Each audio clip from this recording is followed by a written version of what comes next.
Hello everyone, Jet English. I'm outside. I'm going out from my gym. You can see it over there. Wow, it's very nice outside. I must tell you. Amazing weather. One of the last sunny days here in Kolpino, St. Petersburg. So we're gonna say goodbye to the summer pretty soon.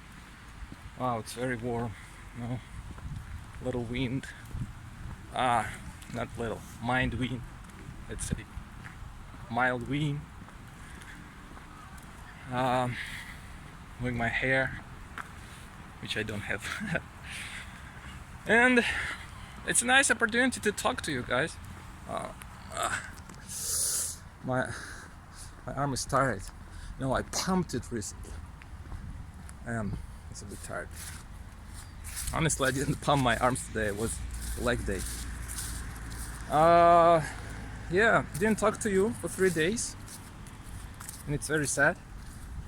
But I was pretty busy those days. Again, I'm back to my super tight schedule. Wow, you should be really wary when you cross the road. Don't be distracted by blogging or your smartphone or anything else. Be very careful when you cross the road. Don't do like this, like never.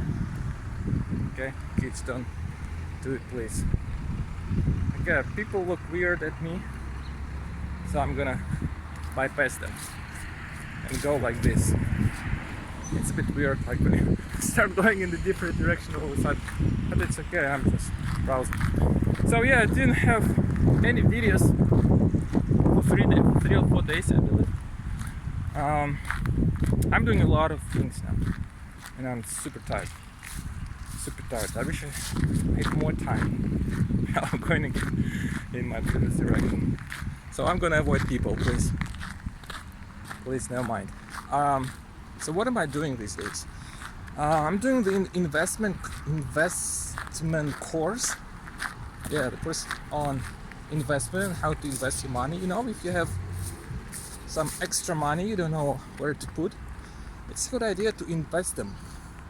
For instance, in stock market. It's a very conservative way to put your money, and they will grow if you do it very wisely and without any speculative techniques. Well, you can grow around 10% a year on average. So it's a very cool idea, not just to save your money, but to increase them. And this course is getting much harder. First, lessons in the first module and the second module were relatively easy. I had to watch the video once, and then you could do the task after the video very easily. But now it's getting harder. Now you have to evaluate different companies. You have to go to investment.com. What's the site called? Investing.com? Yeah, investing. Yeah, investing.com. You should analyze different companies, and they have like millions of valuables. Like millions of numbers. Wow, and I'm figuring it out now. Didn't do investments. I never did investments in my life. And I never did a business plan. So it's pretty hard, but the author of the course keeps saying, it's easy, guys, it's super easy. You'll figure it out, it's easy. And I'm like, what? I spent the whole day, crunching those numbers, trying to put them together. And it was very difficult. And the videos are very long now. One lesson is 1 hour long. You have to watch it, sometimes rewatch, and then open the files and go to different websites. Calculate the different ratios and coefficients, and then to put everything together in the Excel, in the spreadsheet, and it doesn't count out. It's wrong. They have the wrong numbers, because you can see other people's answer, and you see that they're different, and then you start it over again. but now you have different result. So yeah, and I fall behind a little bit. No, not all, but half the student they go ahead. They're ahead of me. Well, first we had the team competition, and we now in this course we have a team competition. Like we have teams of 5 people. Like each team has 5 members, and if you turn your homework, on time, you get scores. And if you do every day, what is it? Like what's the word? The result of the day, like you write down what you've done this day, what you haven't done, what was good, what was bad. So like reviews. Yeah, you write those reviews and you get 20 scores. And if you turn your homework on time, you get 40 scores. But I fall behind, because for 3 weeks we were, the 7th out of 10 teams. So we were losers. And I dropped it. I don't care anymore. I don't care anymore about the scores, so I pace myself. So I follow the comfortable pace that I'm comfortable with. And before I dropped this, before I gave up, I didn't give up the course. I gave up those competition because the best 3 teams get rewards. The first team get books on investment and 5,000 rubles each, and the second team get books too and 3,000 rubles. So I'm very competitive, and I thought, well, let's try to win. Let's hit this competition. But first of all, I had some problems with the members. Different members said to me like, oh, okay, I don't want to do this, I'm busy. Or we changed, I think 5 people. And when we started after the first week, when we saw the leaderboards, well, we were the 7th. And I tried to do well another week, and we were the 7th again, so I gave it up. I don't care about those scores anymore. So what was I talking about? I forgot. Yes, now it's getting harder, and I have 3 more weeks to accomplish this course. So this is the first thing that I'm doing now. Also, what else? My course started on how to learn English by yourself, how to be self-taught in English. It's a very massive course where I explain on different aspects of English learning. And it's very simple, it's very valuable for those who are going to learn English by themselves. Either they don't have money for private tutors or going to courses, or they just feel like that. They have this possibility and abilities to learn English by themselves, using their own materials, having fun, and learning everywhere you want. I had a lot of people participate in my course, but in fact this course, I haven't even finished this course. I have the previous version of my course, but it's very outdated and it's huge. I have this problem that when I record something, I talk too much. On the topic, of course, but I say too many details. They sometimes overwhelming for beginners, and I feel like that I need to explain every single details. And I know I make 1 hour long videos, and a lot of people have a hard time watching this. When I participated on Coursera in the Teach English Now course, all the videos were no longer than 10 minutes, I guess. This is a tendency today to have short videos, to have many videos, but very short in length. So this is a tendency because people have short attention span. They can't focus more than 20 minutes. Some people can, of course, and some videos are more interesting than others, and you can watch it for hours, like my videos, for example. I'm joking. Probably not. So I need to re-edit some of the videos, re-record some of the videos, and actually delete some of the videos because they're stupid. They are. I feel embarrassed by looking at them. And some of the programs, some of the apps, some of the methods are no longer useful, not from my opinion. So I have to delete it, to edit it. And when the course is started, and I give materials gradually. I have 5 modules, and I give 1 module a week. So I revised the first module, so it's great, I think. Well, at least that's all that I can do now. But the second module, need to revise it, revising the third module even more. The fourth and the fifth are pretty good. So that's, takes my attention very much. Now, other things. I have lessons, by the way. Now I have 4 students again, and it takes some time, not too much. And I try learning English, because it doesn't matter if you're a teacher. You should keep going. I should keep going even more because I don't have any teaching certificate, and I don't have a certificate on my own skills. So I very much want to pass an exam on English.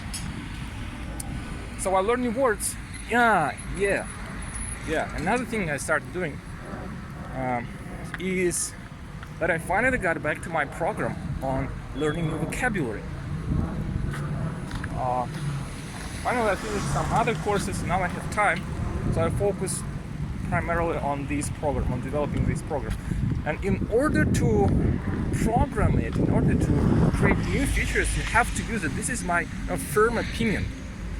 Because this is a huge problem when programmers create programs, then developers create programs, but they don't actually use those programs, so they don't care too much about the interface, what's the word? The convenience of the feature, user friendliness, and all of that. They don't care. They just create features that work. Does it work? Yes, it works. So what do you want from me? But I'm different in this perspective because I create this program for myself, first of all. And I'm gonna make sure that each feature, each detail is as comfortable, is as good as possible. And that's why my programs are good. You don't have to break, but that's what people say. They like my programs. I never got a negative review for my programs and for my courses because first I do research for myself. I create programs for myself, and I know every single details, but it's not always the case. Usually how it works, someone wants to create an app, but he doesn't know how to do it because he doesn't have no necessary skills for that. He can code. So he finds a guy, a programmer, who is willing to write a program for him, for money, of course. But the problem is that good programmers cost a lot of money. But you want to create a program, as cheap as possible. And good programmers are very expensive. Okay, let's go a little bit to the left, where there are no people. So it's very expensive, and you have this trade-off. Either you find a very expensive programmer that is very good, but he can be bad as well, and you go broke, you lose all your money, or you stick to an amateur programmer, amateur developer, doesn't know how to code, who writes spaghetti code. It's called spaghetti code, and again, that's a problem because you have a very bad app, but at least you save some money. So that's how it works. Only huge companies can afford huge staff of programmers because they invest lots of money in their product. But I'm lucky because I have some programming skills. I wouldn't even say that I'm a programmer because I'm not. But at least I can do something Now it's enough for creating my programs that I need. Now I should be very, very grateful. Oh, with this level of skills, I can promote my programs. I can put them in the market because, well, nobody's gonna buy it, and I can create, and I can follow those standards. But at least for some people, I can create and sell my product. Well, enough with this programming stuff. So, what else? I started reading a lot. I'm reading a lot on methodology. I didn't like this word. Like teachers, Russian teachers. I have to read books on methodology. I don't know, for some reasons, well, it's a very long story. For some reasons, I hate this word. I don't like English, like lessons as they are in most English schools, with most English teachers. I just don't like this approach. It's too boring. And it's completely ineffective for me. So that's why I don't put so much trust to those courses, to those methods, to those, authors and scientists. I don't know. But it doesn't matter. Even though I'm very skeptical to those methodologies, I respect research, right? You can't go against research because research is research. One research can be not truthful, can be false, can be wrong, but I'm late. But not whole bunch of research, when there are lots of research that back up each other. You can learn a lot of things from research, and that's my primary reason for reading those books. Because I want to know what research have been done, what studies have been done, in order to understand my students better, in order to understand how to teach them better and how to learn myself. So it's very valuable, but I don't know, maybe I'll come to it, maybe I'll come around later in terms of using those techniques. You see, I'm creating my own programs, but nobody speaks too much about this method that I'm using. Mnemonic, called mnemonic, and this strategy that I'm using. Nobody uses this. At maximum, they use stupid apps like. I'm not gonna say them. I'm not gonna promote them. I just don't like them. I just don't hate them. They're ugly. They're terrible. Those apps are really terrible. But that's the most that they can do. So I don't know. I have mixed feelings, but I think I'm drifting. I'm shifting towards the convenient position, the science position, on teaching English among English teachers in the world, in English teachers communities.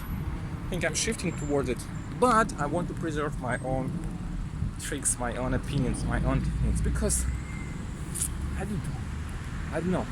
In other sciences, it works like this. You can create your own things. It's super difficult. For example, in medicine, you have to follow guidelines. You have to follow conventional. Sorry guys. I have to follow conventional methods and rules, and you have to follow studies. You can't just come one day to work and say, well, I'm gonna treat my patients like this. I don't care about research. But the same is in engineering, physics, or rocket science. And of course there is some space for research, for innovation, but you have to back up your innovations. You have to do research. You have to prove to everyone that your innovation is worth. Your innovation works better. But in English, it seems to me that lots of things are not really scientific. It seems like someone said it once. This man is really weird. It looks like someone said this one, so you have to learn vocabulary like this. You know, you have to have a notebook, a thick notebook, and different pens. You have to write definitions and examples. And like you never learn words alone, separately. It's stupid. Never learn words separately. It's stupid. You have to learn words in combinations, in collocations, in sentences. Like, that's it. You know? But I beg to differ. I'm sorry guys, but I beg to differ. I don't agree with it. And I don't care what they say. I learn words separately. Of course I use examples from corpora. I use collocations. But I don't care what they say about separate words. For me, I use mnemonics. And I see examples. And I learn words like I feel it's good for me. So I don't care. And they are very like stiff. They are very stiff and rigid in their opinions. And they don't look around. Okay, they've read something in their books. That's it. They won't take a single step to the left or the right. No. Because the book said you should learn the words. Like in the context. That's it, in the context. Oh, or you can use Russian. No, it's a crime. You can't use Russian in your English classes because it's a crime. You're stupid. You're a stupid teacher. You should not be allowed to teach people because you're inexperienced. You're amateur. You are useless and stupid individual. And you don't have the right to teach people. That's how they are, no. But I read a couple of books on methodology and there are lots of different opinions among scientists. There are 5 or 6 models, theories, hypotheses of English acquisition.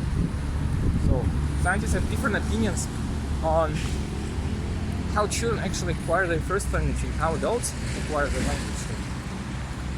What mechanisms are involved in those processes. I can't even figure out that. But there are two extreme, frenetic, like about some really subtle nuances of learning or teaching.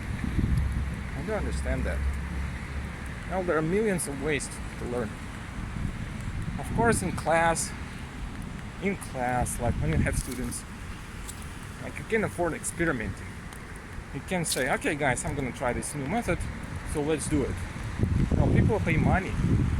People pay you money, they trust you. They put their academic performance in your hands and you have to perform well, you have to meet their expectations. And of course you use reliable and trusted guides and rules and methods, of course. But it doesn't mean that there's nothing else. It doesn't mean that there's nothing else apart from that. It doesn't mean so that other people can use other methods. You know, it doesn't make them worse.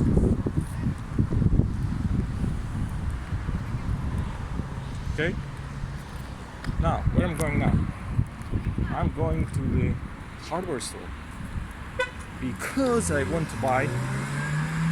In fact, I already ordered. Just need to take it. I bought 4 bulbs, 4 light bulbs, and 1 indicator screwdriver. You know, this is a little stick. You put it in your outlet where the electricity is, and you know, if the diode sets off, well, you can know that there's electricity out there. So I need to check my lamp because I have some problems with my lamp. Now all my lamps burn out. All my lamps burn out. Like in my chandelier. I have a chandelier and it has 5 sockets. 5 places where you put light bulbs. And 2 sockets are good. Oh, there's no problem with them, but the other sockets, I don't know what's wrong with them, but whenever I put light bulbs there, pretty expensive by the way, so they burn out like after a couple of days. Oh, I can't waste so much money, so many light bulbs. So I need to figure it out. So I asked my friend who's an electrician about this issue, and he told me to check this out, to take some photos, and there is a little metal thing inside of the socket, so I have to use a screwdriver, like a usual screwdriver, to take it off a little bit and take a new photo and send it to him. But I'm afraid of electricity, you know. And my mother started projecting very heavily, so against my being an electrician. So I had to buy this indicator screwdriver so that I could know there's electricity out there. So yeah, this is it. And how are you all guys doing? How's the English? Are you improving? Hope you are. Because see you next time.